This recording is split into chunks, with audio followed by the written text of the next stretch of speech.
अच्युतं केशवं कृष्णदामोदरं रामनारायणं जानकीवल्लभं। जय कृष्ण गोविंद हरे मुरारी, हे नाथ नारायण वासुदेवा। राधे कृष्णा राधे कृष्णा राधे राधे राधे कृष्णा। ओम नमो नारायण, ओम नमो भगवते वासुदेवाय। जय श्री कृष्ण, राधे राधे, जय माता दी, हर हर महादेव, जय भोलेनाथ। बहुत ही ज्वलंत टॉपिक है ये, दीपक में फूल बनना। भरे पड़े हैं वीडियो पूरे यूट्यूब पे। कोई बताता है नकारात्मक है, कोई बताता है पॉजिटिव है, कोई कुछ बता रहा है, कोई कुछ बता रहा है। आप पूरा कंक्लूजन लोगे तो आपको एक ही चीज़ ज़्यादातर समझ में आएगी कि ज़्यादातर लोग ये बताते हैं कि अगर आपके दीपक में फूल बनता है तो आपकी पूजा स्वीकार हो रही है, भगवान आपकी पूजा स्वीकार कर रहे हैं। एक समय था कि मेरे चैनल पे बहुत सारे दीपक के फूल के ऊपर वीडियो डाले थे, मैंने खुद डाले थे। अगर आप हिस्ट्री देखेंगे तो लगभग कम से कम 100-200 वीडियो होंगे दीपक के फूल के ऊपर। एक समय था। उसके बाद से ऐसी भीड़ आई है इस टॉपिक को लेके। हर व्यक्ति अपनी ही बात बता रहा है। अब बात ये होती है कि कुछ व्यक्ति तो ऐसे हैं जिनको सच में अनुभव होता है, सच में उनके साथ में चीज़ें घटित हो रही होती हैं, वो अपने अनुभव बताते हैं। और बहुत सारे लोग बस कॉपी पेस्ट करते रहते हैं कि इसने ये बताया, बस उसी का वीडियो देखा और वैसी बातें बता दी। तो ये नहीं कह रहा हूँ कि किसने क्या बताया। आपको जीवन में एक चीज़ समझनी चाहिए, कभी भी कुछ भी अगर आप देखते हो, कुछ भी समझते हो, किसी भी टॉपिक को सुनते हो, जब तक वो चीज़ें आपके साथ में नहीं घटित हो रही हैं तब तक आप उन्हें अच्छे से नहीं समझ पाओगे। आप में से बहुत सारे लोग साधक हो, आप में से बहुत सारे लोग नित्य पूजा करते हो, आप में बहुत सारे लोग, ज़्यादातर लोग भक्ति से जुड़े हुए हो। कुछ लोगों के मन में जिज्ञासा भी रहती है कि हाँ फूल बना है। देखिए, अगर आप मेरे वीडियो देखेंगे तो मैंने कई बार यही बात बताने की कोशिश की है कि हर आकृति को फूल मत समझिए। अब होता क्या है कि कुछ लोग ऐसे हैं जो इसका नकारात्मक प्रचार कर रहे हैं कि ये कार्बन से बन जाता है, लास्ट में बाती को ऐंठ दो तो बन जाता है, ये कर दो तो बन जाता है, तेल में बनाओ, तेल में जलाओ तो बन जाता है। मतलब जुगाड़। हमें अपने पूजा में जुगाड़ नहीं लगाना है। हमें जैसे हम आज तक दीपक जलाते आए थे वैसे ही दीपक जलाइए, फूल स्वतः ही आएगा। जुगाड़ से कोई चीज़ नहीं करनी है। देखिए, कोई भी संकेत स्वयं प्रकट होता है तो ही संकेत माना जाता है। जुगाड़ बस अगर आप उसको प्राप्त कर लेते हैं तो वो संकेत में नहीं गिना जाता है। कोई भी चीज़ स्वतः प्राप्त हो जाना एक अलग बात होती है, ज़बरदस्ती उसे प्राप्त करना एक अलग बात हो जाती है। दोनों में आस्था का महत्व है, विश्वास का महत्व है। कुछ लोग ऐसे, कुछ लोग ही हैं, कुछ लोग का अर्थ ये हो गया 1000 में 1 या 2 व्यक्ति ऐसे भी होते हैं जो निगेटिव कमेंट भी करते हैं कि किस शास्त्र में लिखा है, कहाँ लिखा है, बताइए दीपक में फूल बनना भगवान की कृपा है। देखिए, लिखा कहीं कुछ भी नहीं है। अगर आप लिखने पे जाएंगे तो कहीं भी कुछ नहीं लिखा है। लेकिन एक बात होती है अनुभव की। किसी संत के पास आप जाएंगे, किसी महात्मा के पास आप जाएंगे, किसी मार्गदर्शक के पास आप जाएंगे तो वो सारी बातें लिखी हुई आपको नहीं बताते, क्योंकि उन्होंने कोई शास्त्रों का अनुभव नहीं किया, शास्त्रों का अध्ययन नहीं किया होता है कि जो आपको सारी चीज़ें आपको बस जो लिखी वही बता दें। उनकी खुद की तपस्या होती है, उनके खुद के अनुभव होते हैं और सभी के अपने अलग अलग अनुभव होते हैं। मेरा मानना तो ये है कि अगर आप जप करते हो, अगर आप पूजा करते हो और आपके जीवन में बदलाव नहीं हो रहा है तो आपकी पूजा और जप बेकार ही है। आपके जीवन में बदलाव होना चाहिए। जिसे आप गुरु मानते हैं उसने अपना जीवन बदला होना चाहिए, उसने अपने जीवन में परिवर्तन लाए होने चाहिए, तब तो आप उसे देख के जप करोगे ना। एक जप होता है अपना जीवन बदलने के लिए, कि हम बहुत परेशानी में चल रहे थे, हमारे जीवन में बहुत सारी समस्याएं चल रही थी। उसके बाद हमारे जीवन में कोई गुरु आए जिनके सानिध्य में हमने साधना शुरू की, हमें बहुत सारे संकेत प्राप्त हुए और हमारे जीवन में बदलाव हो गया। एक तो ये बात होती है। दूसरा, अध्यात्म में जुड़ने का सबसे बड़ा कारण होता है कि हमें मोक्ष चाहिए या हम आध्यात्मिक होना चाहते हैं। हमें भगवान से कोई लालसा नहीं है, हमें जीवन में कुछ पाना नहीं है। तो ये चीज़ आती है तब जब आपके मन में विश्वास पैदा होता है, और जैसे आपके कर्म होंगे वैसे ही जीवन में आपकी गति चलेगी। अच्छे कर्म होंगे तो अच्छा गुरु स्वतः ही मिल जाएगा। बुरे कर्म करते रहिए, सबका बुरा सोचते रहिए, जब मौका मिले सबको बेईमानी सबसे करते रहिए, किसी की अच्छाई मत करिए, लोगों को परेशान करते रहिए, गालियां देते रहिए, तो आपको फिर वैसे ही लोग मिलेंगे, धोखाधड़ी वाले, परेशान करने वाले, जीवन बर्बाद करने वाले। वहीं आपके अगर कर्म अच्छे होंगे तो देखिएगा आपके जीवन में ऐसे लोग ही टकराएंगे जो आपका अच्छा करेंगे। स्वतः ही कुछ काम आपके स्वतः ही बनना शुरू हो जाएंगे जब आपके कर्म अच्छे होते हैं, गुरु भी अच्छा मिलता है।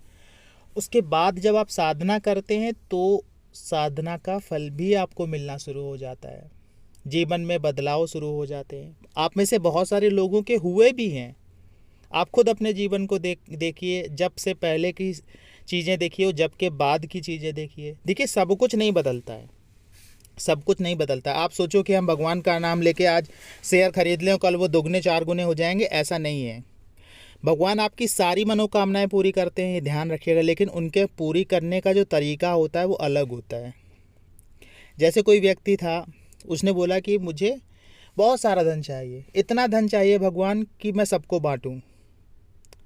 भगवान ने क्या किया, उसे कैशियर बना दिया बैंक में। अब वो बैंक में कैशियर है, पैसे बांट रहा है, पैसे आते हैं, पैसे बांटता रहता है, पूरे दिन पैसा बांटता रहता है, उसके हाथ में करोड़ों रुपए रहते हैं। तो भगवान ने उसकी मनोकामना पूरी कर दी, लेकिन उसने ये नहीं कहा था कि हे भगवान मुझे इतना पैसा स्वयं का दो।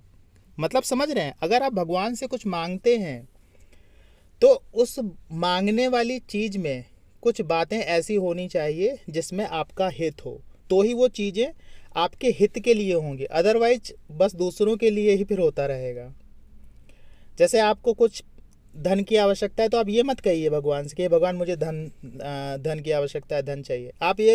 आप अपनी समस्या जो है उसको बताओ कि जीवन में बहुत परेशानी चल रही है, मैं मानसिक रूप से बहुत प्रताड़ित हो रहा हूँ, मुझे जीवन में इस चीज़ की आवश्यकता थी लेकिन मैं पूरा नहीं कर पा रहा हूँ, भगवान मुझे रास्ता दिखाओ, भगवान मेरे मन की जो इच्छाएं हैं उनकी पूर्ति करने के लिए मुझे राह दिखाइए, मैं क्या करूं, कैसे करूं। इस प्रकार से अगर आप बोलेंगे तो निश्चित मान लीजिए कि आपको रास्ता दिखेगा और निश्चित ही आपकी चीज़ें भी पूरी होंगी।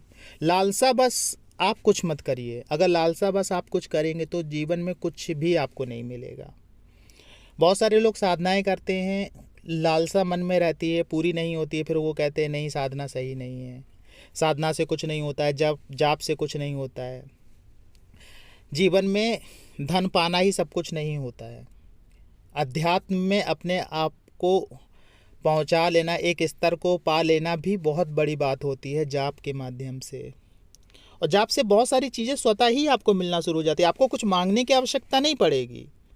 ये तो आप मन का भ्रम है कि हमें मांगना पड़ेगा, ये उनके लिए सोच है जो कुछ करते ही नहीं हैं, जो करने के लिए सोच रहे हैं। एक वो व्यक्ति जो लगातार जप करता रहता है, साधना करता रहता है, पूजा पाठ करता रहता है, भगवान उसे किसी न किसी रूप में संकेत अवश्य देते हैं। मेरा कहने का अर्थ यही था कि भ्रम में मत फंसिए, ज़्यादा इधर उधर दिमाग भी मत दौड़ाइए, क्योंकि क्या होता है कभी कभी ज़्यादा चीज़ें समझने के चक्कर में हम इतने ज़्यादा भ्रमित हो जाते हैं कि हमको समझ ही नहीं आता कि हम क्या करें। दीपक में फूल बनने का अर्थ इतना समझिए कि बहुत अच्छी आकृति बननी चाहिए। जैसे हृदय के रूप में, एक दिल के रूप में देखिए आकृति मेरे थंबनेल में बनी हुई है, इस प्रकार से अगर कोई आकृति बनती है, खासकर ऐसे व्यक्तियों के जो साधना करते हैं या जो जाप करते हैं, बहुत सारे ऐसे भी व्यक्ति हैं जो पूजा पाठ करते हैं, उनके दीपक में भी ऐसी आकृति बनती है। इसका अर्थ क्या होता है?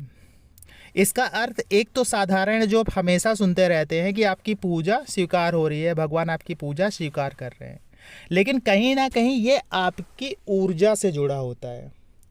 आपकी ऊर्जा का अर्थ है कि जो आप जाप कर रहे हो उस जाप से एक एनर्जी निकलती है।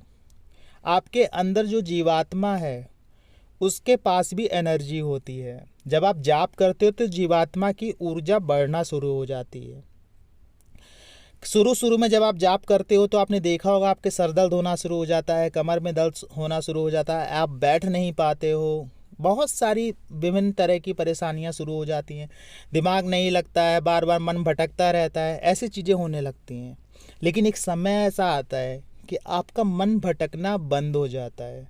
एक समय ऐसा आता है कि आपके जप में व्यवधान आना बंद हो जाता है।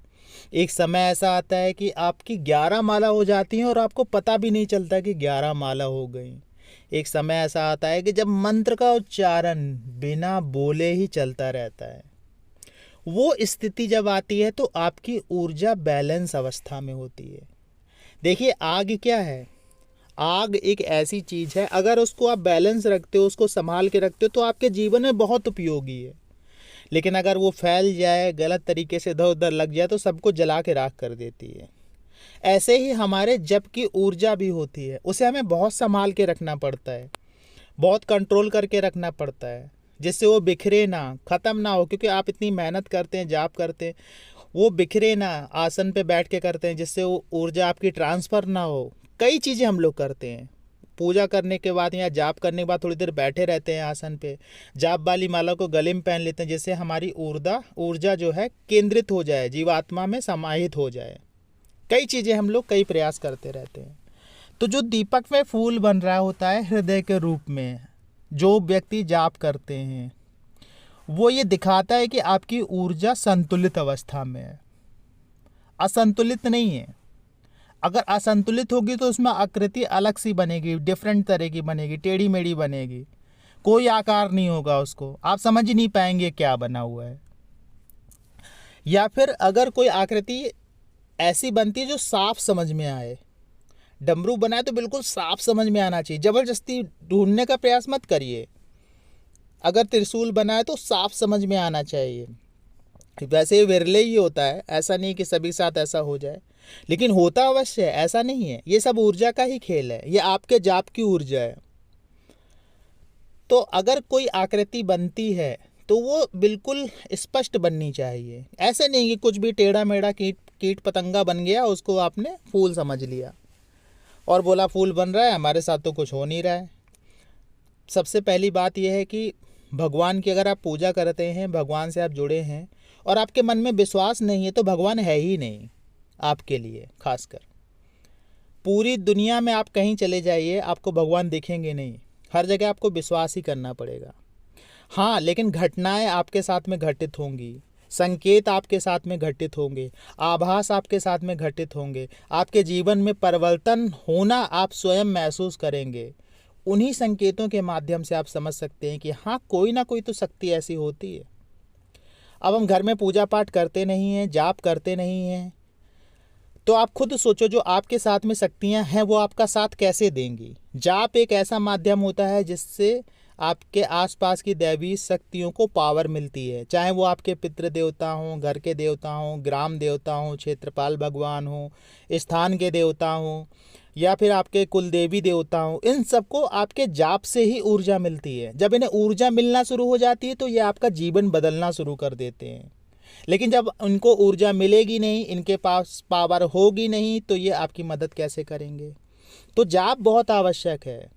अगर आपके जीवन में दीपक में फूल बनता है तो जाप करना बिल्कुल शुरू कर दीजिए। और जो लोग जाप करते हैं उनके अगर बहुत अच्छा सा फूल बन रहा है तो उनकी ऊर्जा संतुलित है, संतुलित हो रही है, वो अपनी ऊर्जा को कंट्रोल कर पा रहे हैं। कंट्रोल का अर्थ ये हो जाता है, संतुलन का अर्थ ये हो जाता है कि आप अपनी ऊर्जा को अपने हिसाब से प्रयोग कर सकते हो। किसी व्यक्ति की बीमारी दूर करनी है, किसी व्यक्ति का सर दर्द दूर करना है, किसी व्यक्ति की परेशानी दूर करनी है, वो शक्ति आपके अंदर आना शुरू हो जाती है। भविष्य की बातें मतलब सोच लेना, भविष्य के बारे में हल्की हल्की जानकारी आ जाना, ये आपके जप की ऊर्जा करने लगती है। जप की ऊर्जा से आप लोगों की सही सही बातें बताना शुरू कर देते हैं। जप की ऊर्जा से आपको सही रास्ता मिलना शुरू हो जाता है। जप की ऊर्जा से आप कुछ ऐसे कार्य करना शुरू कर देते हैं जो जीवन में आपके लिए फलदायी होते हैं। आशा है ये जानकारी आपको अच्छी लगी होगी। जानकारी अच्छी लगी हो तो वीडियो को लाइक करिएगा। कमेंट्स में जो पूछना चाहते हैं पूछिएगा। जय माता दी, हर हर महादेव, जय श्री कृष्णा लिखना मत भूलिएगा। मिलते हैं आपसे अगले वीडियो में नई जानकारी के साथ में। तब तक के लिए जय श्री कृष्णा।